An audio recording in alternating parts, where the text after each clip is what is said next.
The team that improved the most at the trade deadline was the New York Mets. Let's look at their top 10 prospects and the future. You are Locked On MLB Prospects, part of the Locked On Podcast Network, your team every day.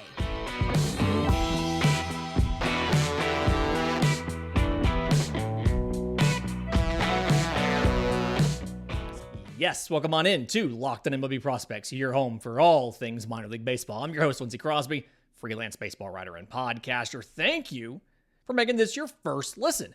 Every single day, we're probably part of the Locked On Podcast Network, where it's your team every day. And I want this to be your show. If you have questions, comments, show ideas, tons of ways to get them to us. Best one's probably the subtext. Links in the episode description, links in the show notes. Lots of fun things go exclusively to the subtexters, including links to our new prospect rankings. Today, New York Mets is the very first one because they did so much improvement at the trade deadline, going out and getting tons of prospects. And some of these guys, folks, we've already talked about on this show. We've already broken down Drew Gilbert. We've already broken down Luis Angel Acuna. We've already broken down Ryan Clifford. And if you're on audio, that's the July 31st show. If you're on YouTube, there's going to be a link right here you can click to go watch that segment talking about those guys. We actually have Drew Gilbert. I have him as the number one prospect in this system,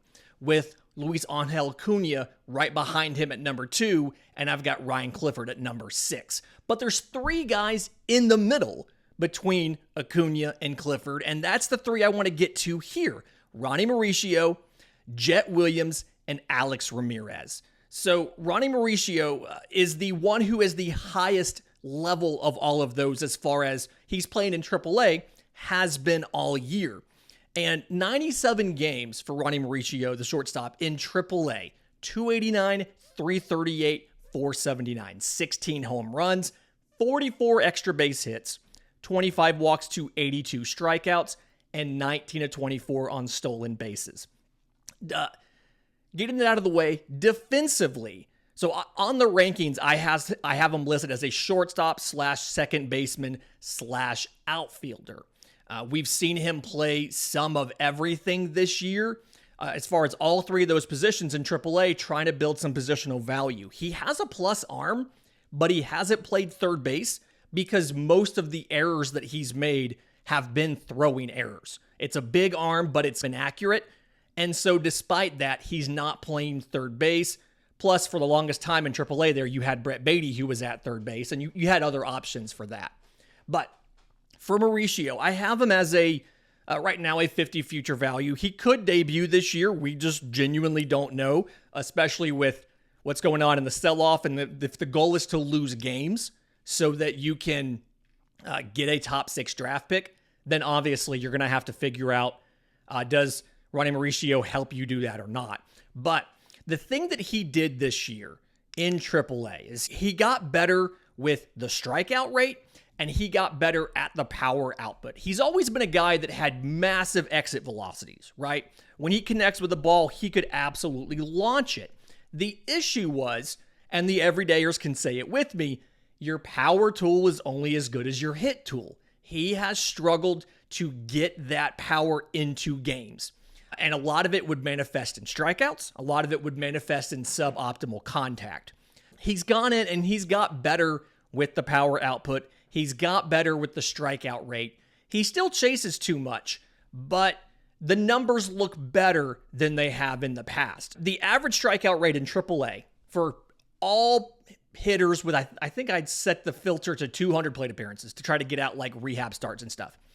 22.1% is the average strikeout rate in AAA. He's gotten it down this year, his strikeout rate down to 18.7%. Now, the flip side of this is the average walk rate in AAA is 11.9%. Ronny Mauricio is at 5%. He's going to be one of those low on base, high power output guys that if you're lucky, he's gonna hit 30 home runs, but he's gonna strike out 150 times. That's the guy that you're looking at here. His zone contact is just about just better than average. 83.4% is the average zone contact in AAA. He's at 86.8%. So Mauricio's right there around it. Barrel rate's right there around average. 7.6 is Ronny Mauricio's number. 7% is AAA average. The big difference and the big overall limiting factor in what he's going to be able to do, and conversely, the thing that if he can fix it will help him take that next level, is chase. He's cut down what he does as far as chase, but it's still really high, right? 28.5% is the AAA average for chase rate. And again, I believe I set that filter to 200 plate appearances. Ronny Mauricio is at 39.2%. So it's still very high chase, and that's ultimately going to be the limiting factor for Ronny Mauricio going forward. Right behind him in the rankings, I actually have Jett Williams over Alex Ramirez. They're playing both in the lower minors, and there's some interesting differences to these guys. But Jett Williams, 79 games in A-ball as a 19-year-old, 249, 422, 410, 6 home runs, 24 extra base hits, 6 of those are triples, 69 walks to 76 strikeouts, 32 of 38 on stolen bases. Plus speed, arm is just necessarily average. He's splitting time not evenly. It's 80-20. 80% shortstop, 20% in center field. I ultimately see him as a center fielder, simply because it's like that's just the profile that feels like it fits best for him. And the question here is, what is the power ceiling going to be for Jett Williams, right? He's got really good contact. He optimizes the quality of contact. When he makes contact, he makes it worth it.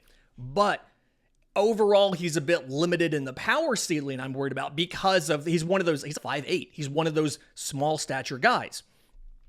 Conversely, you look at a guy like an Alex Ramirez, and Alex Ramirez, I think, is a true outfielder. But he's 6'3", 170. He has the profile. He should be able to give you above average, if not plus power, but he hasn't been as effective at hitting for power in high A as Jett Williams was in single A. So 93 high A games for Alex Ramirez at age 20, so a year higher and a year older.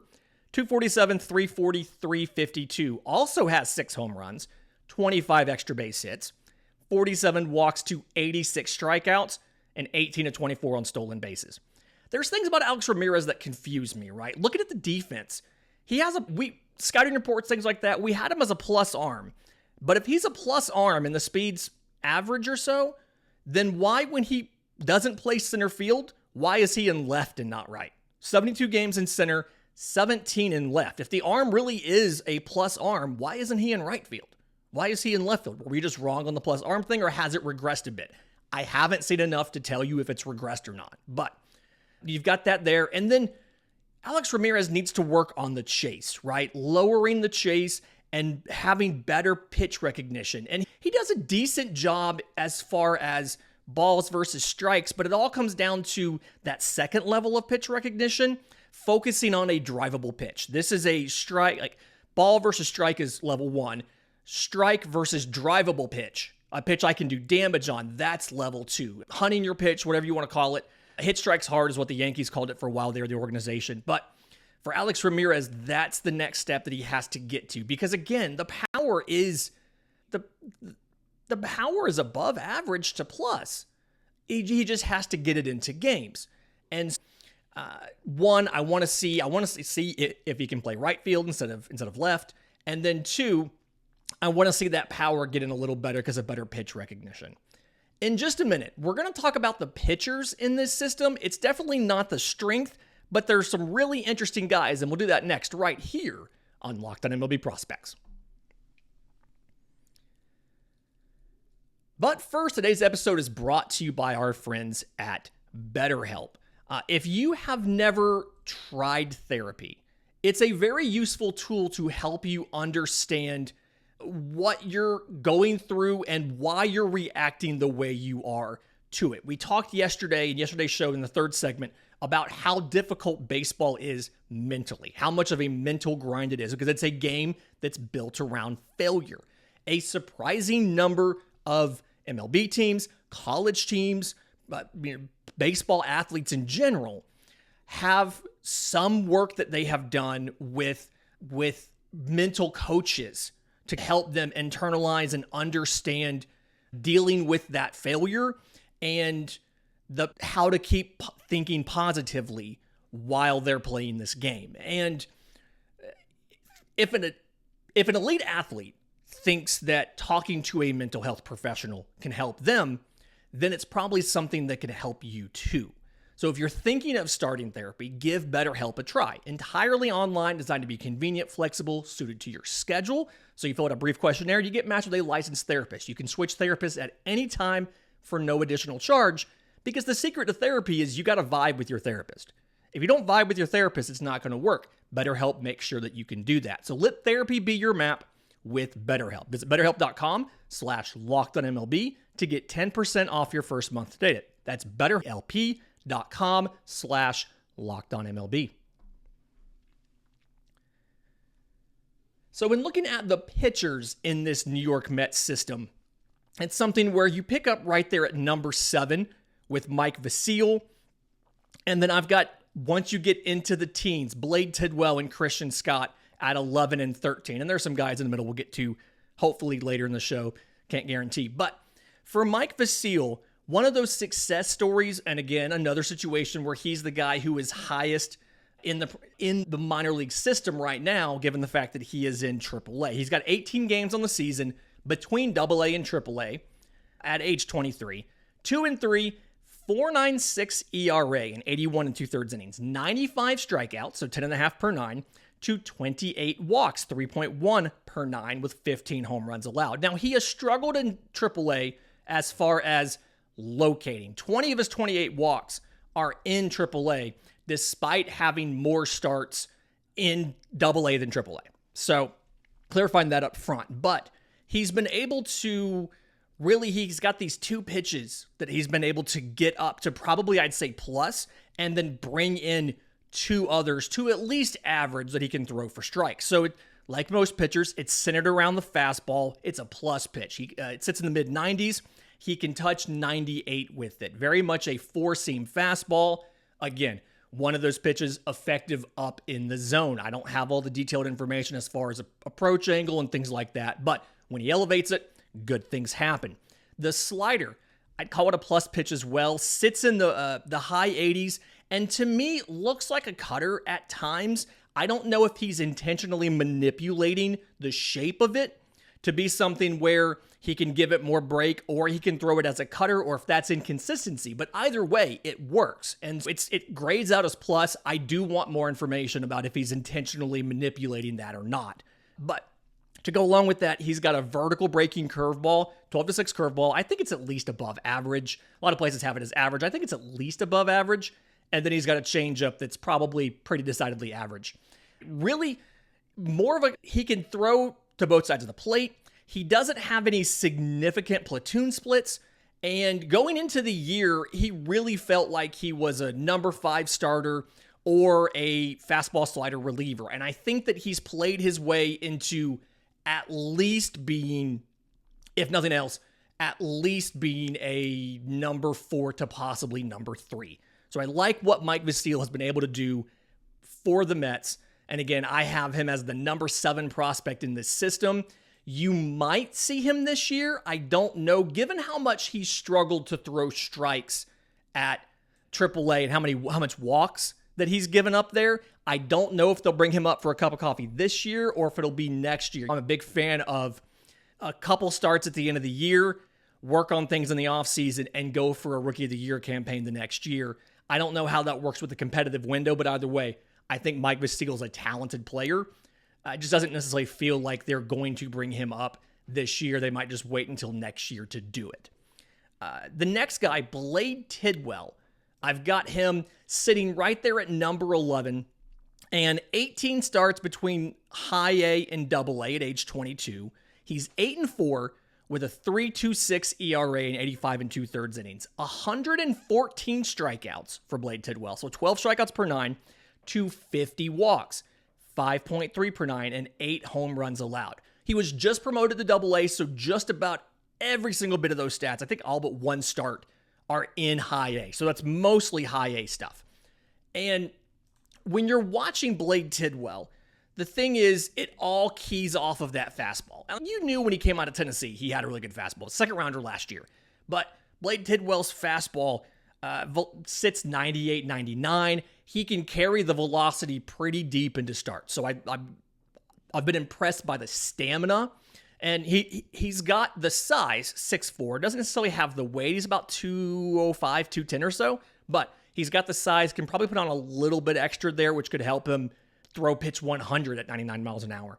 But to go along with that, he's got a plus slider, and it's a true sweeper. Sits in the mid-80s, and he's not afraid to throw it to batters of either-handedness. And that's good, because you see a lot of sweepers have really big platoon splits. He's not afraid to throw it to both lefties and righties, but I do get worried. It hasn't hurt him yet when you look at the platoon splits, but I'm worried that he doesn't really have anything that moves arm side, right? He has a curveball, he has a change. Neither one of them, both of them have more vertical movement than anything else, and neither one of them are that great.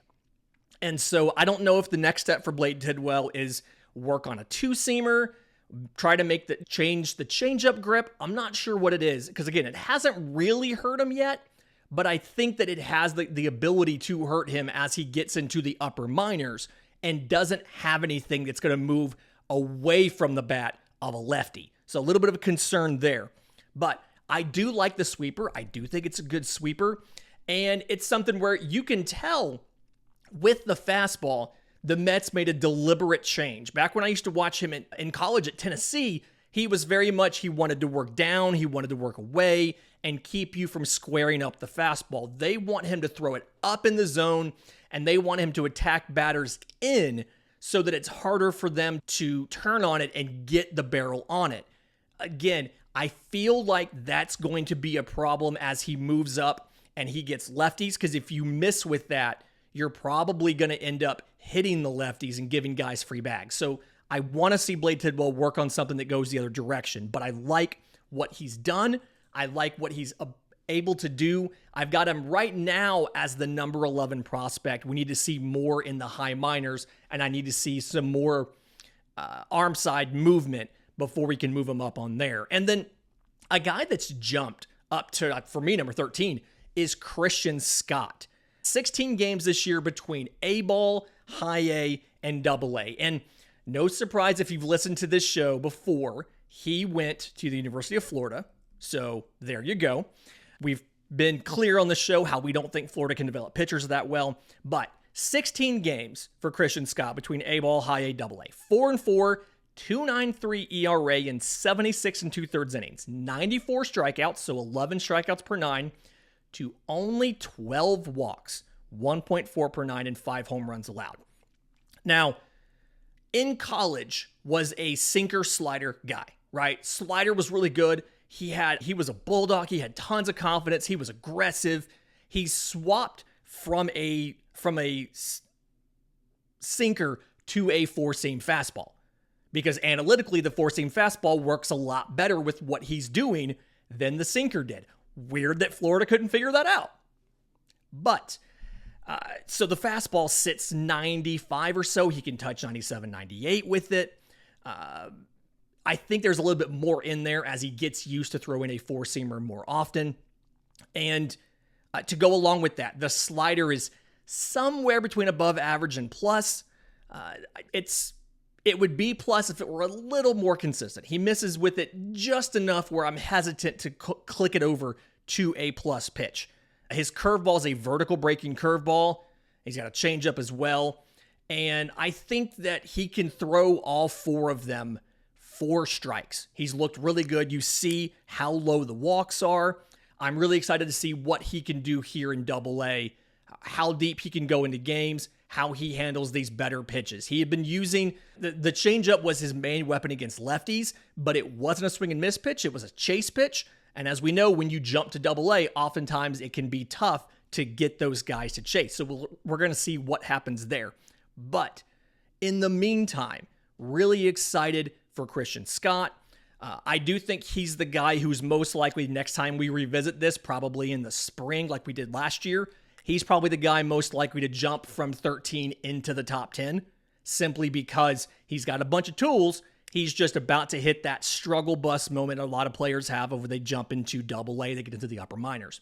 In just a minute, let's talk about the competitive window, go through the actual top 10, and figure out where some of these guys might play. We'll do that next right here on Locked on MLB Prospects. But first, today's episode is brought to you by our friends at eBay Motors. For a championship team, it's all about making sure every player is a perfect fit, and it's the same when it comes to your vehicle. Every part needs to fit just right. So the next time you need parts and accessories, head to eBay Motors. With eBay's Guaranteed Fit, you can be sure every part you need fits right the first time around. Just add your ride to My Garage and look for the green checkmark to know the part will fit or your money back. Because just like in sports, confidence is the name of the game when you shop on eBay Motors. With over 122 million parts to choose from, you'll be back in the game in no time. So get the right parts, the right fit, and the right price on ebaymotors.com. Let's ride. eBay Guaranteed Fit, only available to U.S. customers. Eligible items only. Exclusions do apply. Okay, so going over the top 10 that we have for this New York Mets team. Number one, I've got Drew Gilbert, the center fielder that they got from the Astros in the Verlander deal, with Luis Angel Acuna as the number two. A lot of prospect places, like that's the common, which one do you have first? I've got Gilbert, probably a 55 future value, and Acuna a 50 future value. So that's that for me.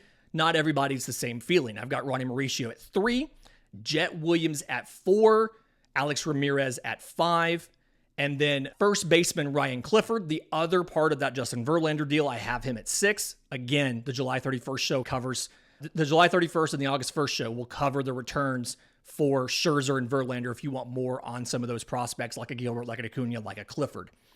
Number 7, I've got right-hand pitcher Mike Vasil. Number 8, 2023 draftee Colin Houck. I've got Marco Vargas from the Marlins at number 9, and Kevin Parada, the catcher, at number 10, with after him where you see some of these pitchers. Blade Tidwell at 11, Christian Scott at 13. But it's really interesting when you look at their public comments about when this team is going to be competitive.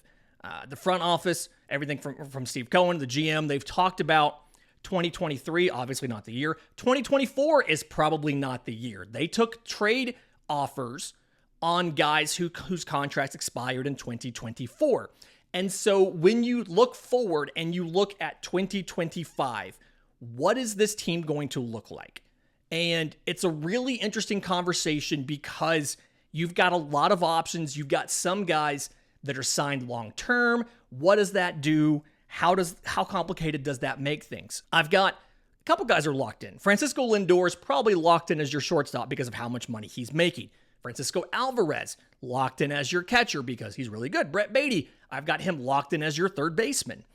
And then outside of that, Jeff McNeil and Brandon Nimmo have jobs, but where are they playing? That's what's hard here, because if you think about right now, you've got Nimmo in center and McNeil at second. A lot of your top prospects are center fielders and second basemen. Luis Angel Acuna, I have him as a second baseman. Mauricio is a shortstop or a second baseman or a left fielder. Jett Williams, I have as a shortstop or a center fielder. Ramirez is a center fielder.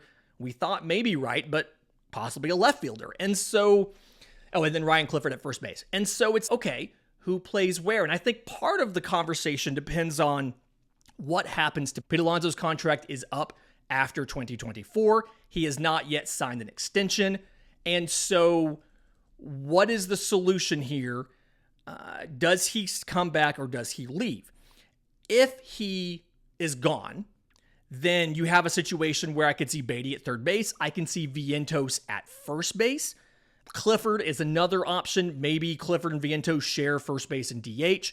Not sure how that's going to work out. If you assume McNeil is going to stay at second, Drew Gilbert's your center fielder, and I think he's probably getting called up in mid to late 2024 if they're smart, which I feel like they are.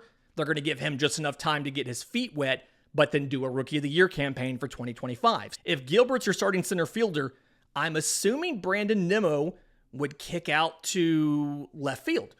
And if he does that, does he have the power to be your everyday left fielder. That's typically a position you'll give up a little bit of defense to get a little bit of power from. I don't know what they do there. This season, McNeil's played second. He's played left. He's played right, while Nimmo's been pretty hardcore into center. Does Ronny Mauricio move to the outfield? If he does, he play right field because he does have a big arm. It's not as accurate as it needs to be, but maybe being in the outfield makes it either minimize your exposure to the inaccuracy, or maybe that mitigates the inaccuracy somewhat because I don't know. I don't necessarily know how this works. I can see a starting 9 of Beatty at third, Vientos and Clifford sharing first base and DH, McNeil and Lindor in the middle infield, and then Nimmo in left, Gilbert in center, Mauricio in right, with Alvarez behind the plate. Now, is that a good enough 1 through 9 for you to win a World Series? I don't necessarily know.